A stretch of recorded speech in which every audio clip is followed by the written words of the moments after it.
तेजस्वी यादव की ताजपोशी पर कांग्रेस ने ब्रेक लगा दिया है। कांग्रेस के गिव एंड टेक गेम में लालू यादव और तेजस्वी यादव की राजनीति उलझ गई है। बिहार की सियासत में बड़ा उलटफेर हो गया है।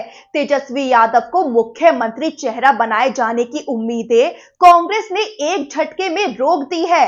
आरजेडी चाहती थी कि महागठबंधन तेजस्वी यादव को सीएम फेस घोषित करके आगे बढ़े, लेकिन कांग्रेस ने साफ कर दिया है कि पहले सीटों का हिसाब किताब होगा, फिर बात आगे बढ़ेगी। अब सवाल उठता है, तो क्या कांग्रेस दबाव की राजनीति कर रही है? महागठबंधन की पटना में हुई बैठक में दो बड़े मुद्दे थे।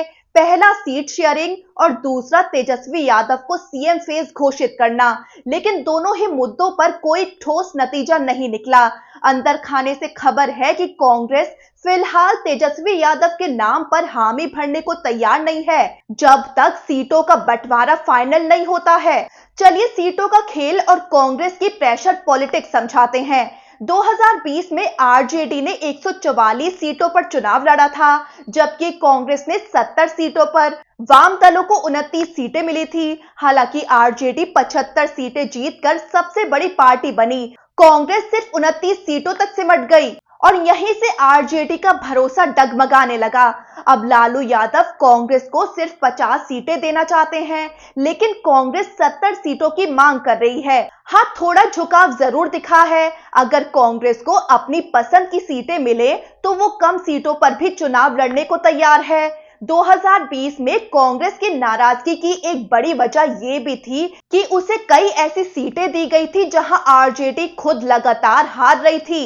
कांग्रेस इस बार वैसी गलती दोहराने के मूड में नहीं है। इस बार कांग्रेस नए तेवर में नजर आ रही है। 2020 के चुनाव में कांग्रेस की कमजोर परफॉर्मेंस के पीछे प्रदेश अध्यक्ष अखिलेश प्रसाद सिंह की रणनीति को भी जिम्मेदार माना गया था, जो लालू यादव के करीबी माने जाते हैं। अब कांग्रेस ने बड़ा बदलाव कर दिया है। अखिलेश की जगह राजेश राम को प्रदेश अध्यक्ष बनाया गया और राहुल गांधी के करीबी कृष्णा अल्लावरू को प्रभारी बनाया गया।